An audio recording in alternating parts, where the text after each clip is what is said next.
Avni Raman Singh, IPS. जाओगी. You must leave for Dhamli right now.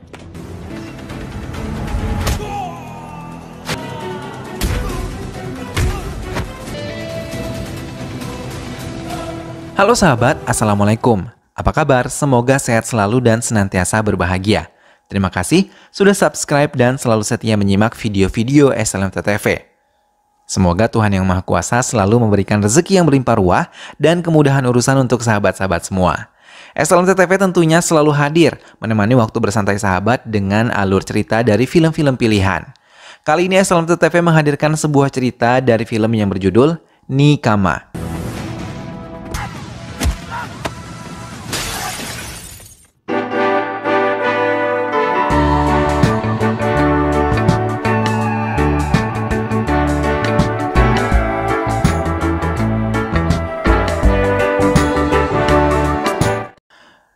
Dengan berjalan tertatih, Adi mendekati salah satu ruangan di rumah sakit yang tengah merawat Vikramjit Bis. Ia masih terbaring lemah dan pihak dokter bahkan tidak mengetahui kapan ia akan sadar dan pulih dengan sedia kala. Berulang kali Adi mendatangi ruangan tersebut, sehingga perawat menanyakan hubungannya dengan pasien tersebut. Adi mengatakan kelangsungan hidupnya bergantung dengan hidup pasien itu. Adi adalah seorang pemuda pemain kriket dan tidak mempunyai pekerjaan lain. Ia selalu memenangkan pertandingan kriket yang ia ikuti hingga semua orang menyukainya. Adi yang tidak memiliki pekerjaan diminta pamannya untuk menemui kakak laki-lakinya dan tinggal bersama mereka, dan ia berharap agar Adi bisa menjadi lebih baik lagi. Mau tidak mau, Adi pun menuruti keinginan pamannya dan mengemasi barang-barangnya. Di sepanjang perjalanan, ia mengingat semua kenangan bersama Raman, kakak laki-lakinya yang selalu menjadi pelindung baginya setelah kedua orang tuanya meninggal dunia. Baginya, ia adalah pengganti mereka. Namun setelah Raman menikah, ia merasa terganggu dengan kehadiran kakak iparnya. Adi merasa cemburu karena sebagian perhatian Raman tercurah pada kakak iparnya yang bernama Avni. Maka ia memutuskan untuk tinggal bersama pamannya di kota lain. Sesampainya di rumah baru Raman, Adi berharap kakak laki-lakinya bisa memeluknya, namun ia salah, ia sama sekali tidak memberikan perhatian atau pelukan hangat seperti yang ia inginkan. Raman mengatakan kalau mereka akan menempati rumah baru karena Avni yang merupakan seorang pegawai pajak kendaraan ditempatkan di kantor barunya. Sedangkan Raman sendiri bekerja di Bangalore dan menduduki jabatan baru juga. Adi pun membantu persiapan pindah rumah mereka. Avni langsung menuju kantor barunya dan menemui komisaris untuk memberikan surat tugas yang ia bawa. Sementara Adi dididik mandiri dan disiplin oleh Avni. Ia harus mengerjakan semua pekerjaan rumah seorang diri dan memberikan tanggung jawab untuk semua pekerjaan rumah tangga. Hingga Adi merasa kesal dan merasa diperlakukan seperti asisten rumah tangga. Pagi itu, Adi bertemu dengan gadis yang sangat cantik di sebuah halte bus. Namun tanpa ia duga, tiba-tiba gadis itu mendekati dirinya dan mengatakan kalau ia mencintai Adi dan ingin menikahinya. Hal itu sangat mengejutkan Adi karena ia sama sekali tidak mengenali wanita tersebut. Kali ini Avni memberikan selembar surat lamaran pekerjaan untuk Adi bisa mengisinya. Tapi dengan sombong, Adi malah membuang surat tersebut dan tidak memedulikannya sama sekali. Ia lebih memilih untuk datang menemui Natasha, gadis yang ia temui di halte bus. Kesempatan ini Adi gunakan untuk memberikan nomor teleponnya hingga ia berharap bisa mendapatkan kesempatan lebih dekat dengannya. Di tempat lain, Vikramjit Bis yang merupakan pemilik transportasi super bersama anak buahnya mendatangi Mayor Viswat yang baru saja diketahui posisinya oleh anak buahnya. Ia yang berambisi untuk menjadi MLA tidak ingin namanya tercemar jika Mayor Viswat membuka mulutnya. Mengetahui kedatangannya, Vikramjit hanya terdiam ketika ditawarkan sejumlah uang untuk tidak berbicara tentang kejadian pembakaran bus yang menewaskan 40 orang di dalamnya. Ia dengan tegas menolak dan ia akan membatalkan pencalonan Vikramjit menjadi MLA. Ia menjelaskan kepada Vikramjit kalau di balik kematian 40 penumpang itu ada 40 keluarga yang menderita termasuk dirinya. Dan ia tidak rela pembunuh anaknya menjadi pemimpin. Mendengar hal itu, kemarahan Vikramjit memuncak. Tanpa ragu, ia menembakkan satu peluru ke kepala Mayor dan membakar semua benda-benda yang ada di dalam ruangannya hingga tidak tersisa sama sekali. Beberapa guru petugas asrama memulangkan Natasha ke pihak keluarganya karena ia seringkali keluar asrama tanpa izin.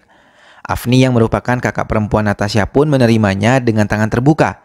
Sementara Adi yang tidak mengetahui kalau Natasha adalah adik perempuan Afni merasa kesal saat ia diminta untuk mengantar jemput adik perempuan Afni dan ia berpikir adiknya akan menyebalkan seperti kakak iparnya. Namun saat ia mengetahui kalau Natasha adalah adik perempuan Afni, ia sangat bahagia dan merasa lebih bersemangat berada di rumah. Natasha menjelaskan kepada Adi kalau ia telah jatuh cinta pada Adi sejak 2 tahun lalu, sejak pertama kali kakak mereka menikah. Ia kagum dan merasa Adi adalah pria yang bertanggung jawab seperti Rahman yang tulus mencintai Afni.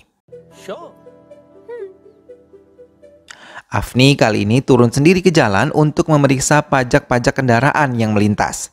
Hingga ia menemukan taksi-taksi yang memiliki plat mobil yang sama. Supir taksi tersebut mengatakan kalau taksi-taksi ini berasal dari perusahaan super yang dimiliki oleh Vikramjit Bis. Mendengar hal itu, Afni tidak sama sekali takut. Ia malah meminta anggota polisi lain untuk membawa mobil-mobil tersebut ke gudang kendaraan bermasalah. Di rumah, Afni baru mengetahui kalau Natasha adik perempuannya jatuh cinta pada Adi adik ipar laki-lakinya. Namun keesokan harinya, Adi merasa kehilangan Natasha karena Afni mengatakan ia telah mengembalikan adik perempuannya ke desa. Mendengar hal itu, Adi merasa kecewa karena Afni tanpa sepengetahuannya malah meminta Natasha keluar dari rumah itu. Bersama dengan itu, pamannya datang mengunjungi Afni dan juga Adi. Setelah urusan pamannya selesai, Afni meminta Adi untuk mengantar paman mereka ke stasiun untuk kembali ke kotanya. Mereka sama-sama meninggalkan rumah dan Afni pergi menuju kantornya serta Adi bersama paman mereka menuju stasiun. Di stasiun, Adi mengungkapkan kekesalannya terhadap Afni. Ia ingin kembali tinggal bersama paman dan juga bibinya. Sementara itu di kantor Afni, Vikramjit menemui Afni di ruangannya. Ia mengatakan kepada Afni untuk mengeluarkan semua kendaraannya yang telah ditahan Afni. Tapi Afni dengan tegas menolak dan mengatakan kalau Vikramjit harus membayar semua pajak kendaraan yang memiliki plat nomor yang sama. Bahkan ia berani mengusir Vikramjit dari ruangannya. Paman Adi yang mendengar keluhan sang keponakan mereka terkejut dan mengatakan kalau selama ini Adi beruntung memiliki kakak ipar seperti Afni. Ia menceritakan kalau Afni sengaja mengirim Natasha kembali ke desa mereka untuk mempersiapkan pernikahannya dengan Adi. Bahkan pamannya sengaja datang ke kediaman Afni untuk mengurus surat jual beli tanah milik Afni yang nantinya akan dibelikan sebuah rumah untuk Natasha dan juga Adi. Bahkan ia yang sudah 2 tahun menikah belum merencanakan memiliki seorang anak karena menganggap Adi sebagai anak kandungnya sendiri. Afni juga yang meminta Adi untuk tinggal bersamanya agar bisa ia didik menjadi lelaki yang mandiri. Adi terperangah mendengar semua yang dikatakan pamannya terhadap dirinya. Vikramjit menodongkan senjatanya ke arah kepalanya sendiri dan mengancam akan bunuh diri di hadapan Afni. Melihat aksi yang dilakukan oleh Vikramjit, Afni mencoba menahannya hingga kini malah ia yang ditodongkan senjatanya. Tiba-tiba Adi datang dan langsung menolong kakak iparnya dari senjata yang mengarah kepada Afni. Ia menendang Vikramjit hingga terpental dan menghadapi semua anak buah Vikramjit yang ingin melukainya.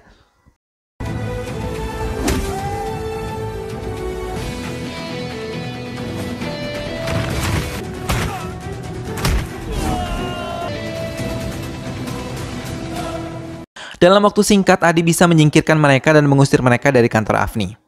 Natasha tiba-tiba datang menemui Adi dan mengatakan kalau pernikahan mereka sudah ditentukan tanggal 15 Februari nanti. Namun ayah Afni maupun Natasha tidak menyetujuinya karena Adi bukanlah pria baik dan tidak memiliki pekerjaan tetap. Afni membawa Adi untuk menemui Vikramjit dan menilai apa yang dilakukan oleh Adi itu adalah salah. Ia meminta Adi untuk meminta maaf kepada Vikramjit. Melihat kedatangan mereka, Vikramjit merasa terkejut dan pura-pura menerima maaf dari Adi. Namun tanpa sepengetahuan Afni, Adi menemui kembali Vikramjit dan memintanya untuk tidak lagi menemui Afni atau berusaha untuk melukainya.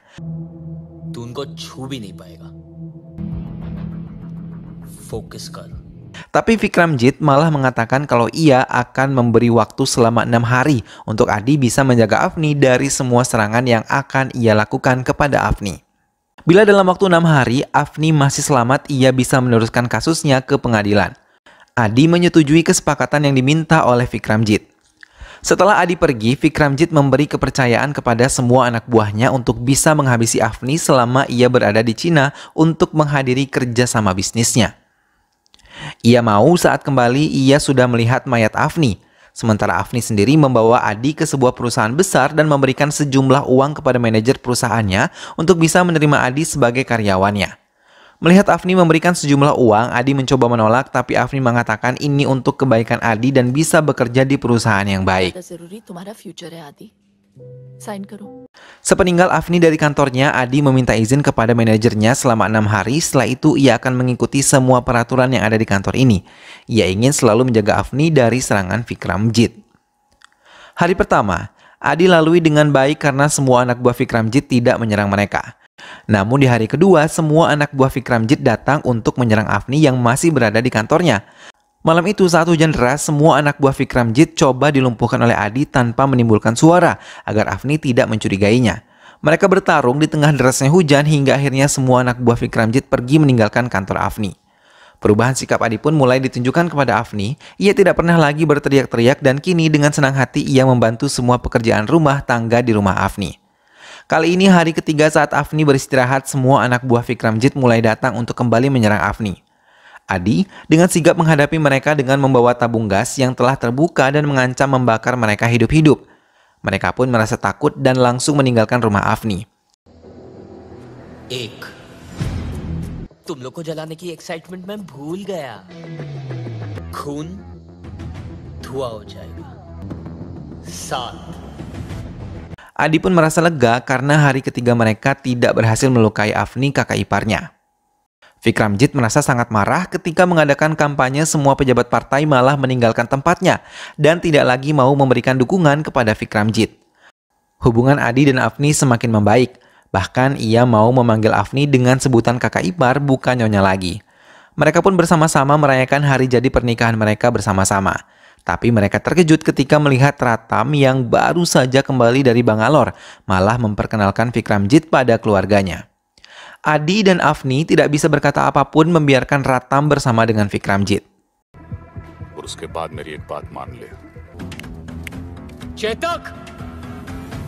Hari kelima, Afni mengadakan meeting untuk membahas semua tentang kasus Vikramjit.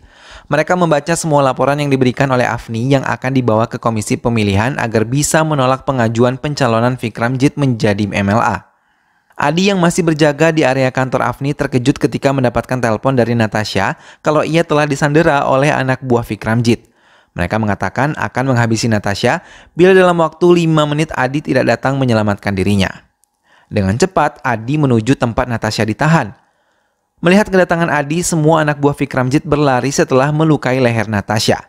Melihat leher Natasha terluka, Adi sangat marah dan mengejar mereka serta melumpuhkan satu persatu dari mereka. Tapi salah satu dari mereka tertawa dan mengatakan kalau Adi akan menyesal karena Afni sedang dalam bahaya. Dengan cepat Adi meninggalkan mereka, tapi ia terkejut ketika melihat motornya dalam keadaan terbakar. Adi berlari menuju kantor Afni dan di tengah jalan, ia mengambil mobil polisi dan menebarkan isu yang mengatakan kalau ada bom di kantor pajak. Vikramjit terkejut melihat beberapa mobil polisi datang. Saat ia baru saja tiba, mereka memeriksa satu persatu warga yang ada, tapi ia tidak menemukan bom berada di sana. Vikramjit merasa kesal karena lagi-lagi ia gagal menghancurkan Afni. Adi mengumpulkan semua teman-temannya untuk membantunya karena hari ini adalah hari ke-6. Mereka berencana untuk menjaga kediaman Afni. Adi merasa terkejut ketika melihat Afni tidak berada di kamarnya. Bahkan ia bersama teman-temannya tidak menemukan Afni. Adi mengendari motornya dan menuju kediaman Vikramjit. Tapi lagi-lagi ia tidak menemukannya dan ia malah terpojok oleh anak buah Vikramjit. Tak lama semua terkejut ketika melihat Afni datang menggunakan seragam polisi dan ia mengatakan ia adalah polisi IPS yang menyamar menjadi kepala pajak untuk menyelidiki kasus Vikramjit yang selama ini telah tenggelam. Avni Raman Singh, IPS. You must leave for Dhamli right now. Afni juga menelanjangi semua kesalahan Vikramjit yang telah menghabisi Mayor Yaswat dan membakar tubuhnya. Afni pun berhasil menemukan bukti rekaman yang dipasang oleh Yaswat sebelum ia terbunuh. Tapi Vikramjit malah tertawa dan mengatakan kalau Ratam telah ia sembunyikan dan mungkin saat mereka menemukan Ratam sudah tidak bernyawa. Mendengar hal itu, Adi dan Afni terdiam dan terkejut ketika melihat Vikramjit menodongkan senjatanya ke kepalanya. Mereka mencoba mencegah agar Vikramjit bisa mengatakan di mana ia menyembunyikan Ratam, tapi semua terlambat. Vikram telah menembak kepalanya sendiri hingga tersungkur dan mengeluarkan banyak darah. Adi dan Afni segera membawanya ke rumah sakit, namun hingga sekarang Vikramjit tidak menunjukkan sedikit pun kemajuan. Afni dan seluruh anggotanya mencari keberadaan suaminya. Begitupun Adi dan teman-temannya. Adi mencoba mengingat-ingat semuanya dan bersama Afni menuju gudang kendaraan mencari Ratam karena Afni memulai perselisihan berasal dari taksi yang memiliki plat sama. Adi terus mencari taksi tersebut hingga ia menemukannya dan terkejut melihat Ratam sudah tergeletak lemah. Adi dan Afni membawanya ke rumah sakit dan mereka beruntung bahwa ia masih bisa diselamatkan hingga membuat semua keluarga menjadi bahagia. Dan film pun selesai. Nah sahabat, itulah tadi alur cerita dari film yang berjudul Nikama. Terkadang memang maksud baik dari seseorang itu disampaikan dengan cara yang tidak dapat diterima ya sahabat.